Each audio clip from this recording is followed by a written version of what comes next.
Well, the trilogy has finally come to an end. I had played the Spyro Remastered trilogy in the middle of 2023.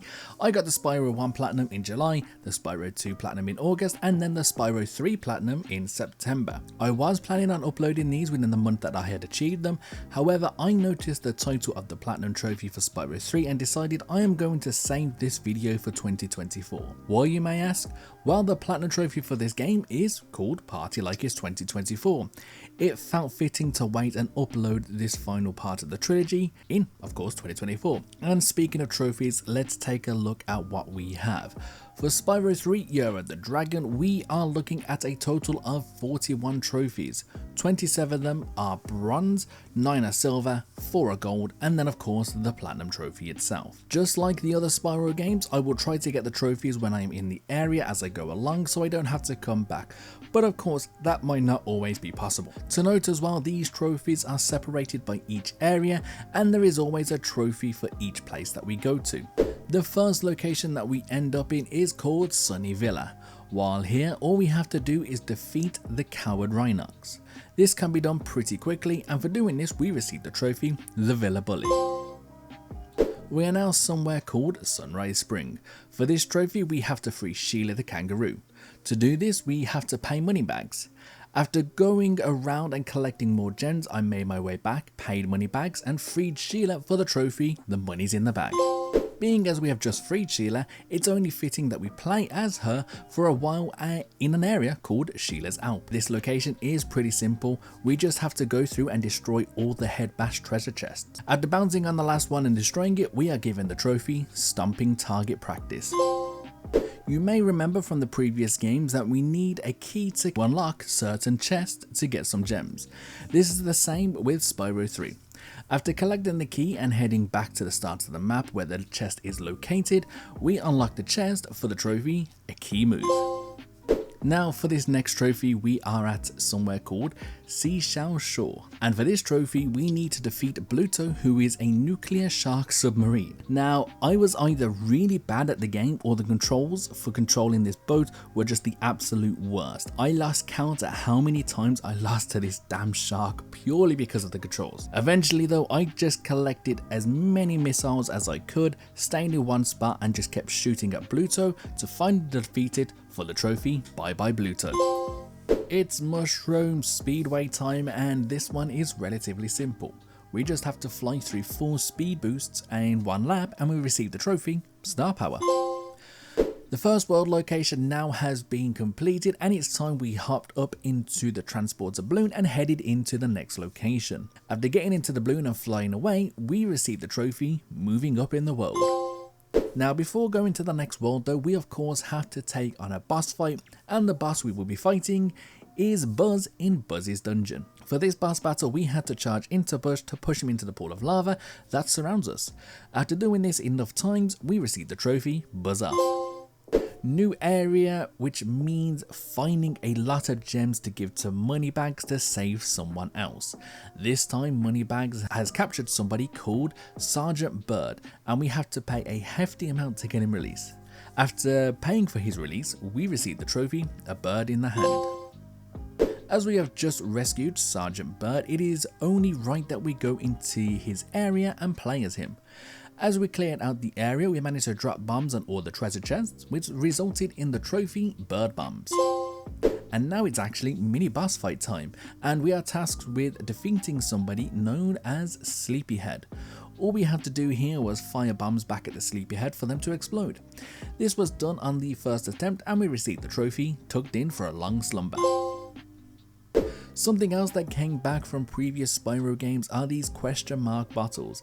After damaging them, they reappear in a new location and you have to track them down. After following these bottles to the end, we receive the trophy, Bottled Curiosity. And of course it's Speedway time again, and this one is called Country Speedway. While racing through the checkpoints, I picked up and shot 5 missiles in one race, which gave me the trophy, Rocket Racer. Now with this next trophy, I find the description of this one quite funny. It reads, destroy 6 icy things using the cannons. To me, this feels as though the writer completely forgot what the icy things are called, as they are just basically ice walls. So this was something that we needed to do anyway to get through this level. After destroying the sixth one, we got the trophy Cannon Fodder.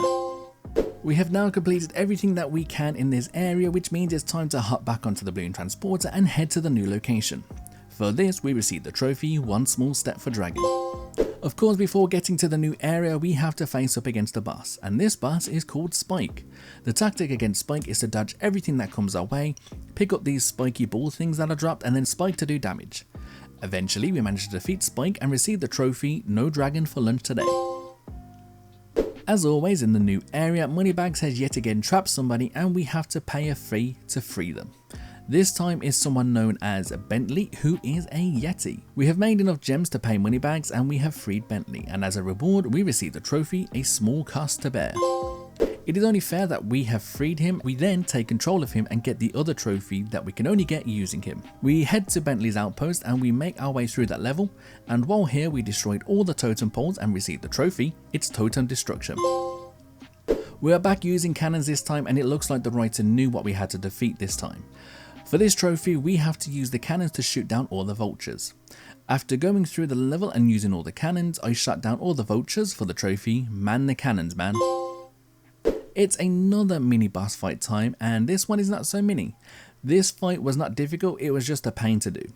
In this fight we had to defeat two dragons. We can shoot fireballs at the dragons and they lose part of themselves, however the smaller that they get, the harder they are to hit. Eventually though, after a lot of fireballs being shot at them, we defeated the final head of the dragon for the trophy Twin Dragon Destruction. It's Speedway time again. This one is called Honey Speedway, and just like some of the other ones, all we have to do here is fly through 12-star speed boosts in one race, and for doing this we receive the trophy Real Star Power. As we head into another world, we make our way through, collect all the gems, and of course defeat all of the enemies. The enemy that I defeated here I just thought was a normal enemy, but no, this ended up being a giant, and we received the trophy The Harder They Fall. And that is the end of this one for now, which means we need to head to the next one. However, instead of using the balloon, this time we use a rocket ship. So it's only fitting that the trophy is called One Giant Leap for Dragonkind. This also means it's time to take on the boss. The boss this time is named Scorch. After arriving at Scorch's pit, we get right into beating him. With this one, we had a sort of machine gun mouth with spitting things at Scorch. Anytime we took a hit, a chicken was available to get an extra sort of protection. We then finally managed to defeat Scorch and receive the trophy Scorched. It is a new world time now, and this is actually also the last world as well. We start things off like we do in every new world we enter. We pay Moneybags with gems to free somebody. This time we free Agent 9. For freeing Agent 9, we receive the trophy The Monkey's Gonna Make Them Pay. And of course, it's only fitting that we go straight into Agent 9's level, known as Agent 9's Lab. While here as Agent 9, we are tasked with shooting down all of the balloons. For doing this, we receive the trophy Someone Set Us Up the Bomb. Back to playing as Spyro now, and I think it's about time we start powering through the rest of the game. First, we are in Crystal Islands, and here all we have to do is defeat all of the Crystal Bears for the trophy Vanishing Act. Making our way to Desert Ruins, and while here, we end up finding both butterfly jars, giving us the trophy Butterfly Hunter. Haunted Tomb now, and this trophy took a little longer. While here I had to destroy all the sarcophagi, but you could only destroy them using these fireball things that you could find around this level. Eventually I destroyed them all for the trophy A Sarcophagus Kinda Guy. We are back as Agent 9, but this time in Dino Mines, and we have to pull off a trick shot of all trick shots. We need to defeat an enemy with a ricochet shot. After lining everything up and definitely not missing several times before this, I managed to defeat an enemy for the trophy Nice Shooting Tex. Harbour Speedway now, and we just simply have to find Hunter for the trophy Hunt for Hunter. Within Cloud Spires there is a very specific trophy where you need to not only glide for 5+ seconds, but you need to also land safely. Now this one can take a while to do and you come quite close to failing, but this can be done for the trophy Head in the Clouds. Not a fan of this trophy name, but we head to the Crawdad farm and defeat a Crawdad king for the trophy Who's Your Crawdaddy. In Enchanted Towers, we get to play as Sergeant Bird again, and this time we are tasked with shooting down all the balloons for the trophy Balloon Buster. Just like at Craw Dog Farm, we are playing as Sparks yet again, and this time we are tasked with defeating another boss. This is located in Spider Town, and we just have to defeat the Spider King for the trophy Web Gun.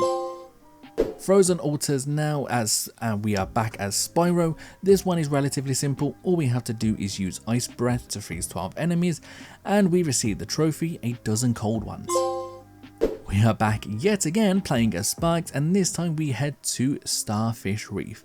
While here we have to defeat the Manta Ray. For this we receive the trophy Manta Eraser. It is now time to take on the final boss of the game, known as the Sorceress. This fight took quite a while, but eventually wore her down and defeated her, which resulted in us getting the trophy Sorceress Down. One final mission now as Sparks in an area known as the Bug Bot Factory. All we have to do here is defeat a Metapede. After defeating the Metapede, we receive the trophy Debugging. Now onto our final trophy, and I could have done this before, but I felt as though saving this until it was last was the right thing to do. Throughout the game, Moneybags has required us to pay him to help free those that have been captured, and it just didn't sit right with me. So for the final trophy, we got our revenge. We chased Moneybags around the area, getting all of the gems back that we had to give him to free everybody. After receiving it all back, we received the trophy 8,000 Reasons to Kick Butt, then also finally getting the Platinum Trophy Party Like It's 2024. Spyro was an integral part of my childhood and a game that I will always love. Here's hoping that we will see a new game in the very near future.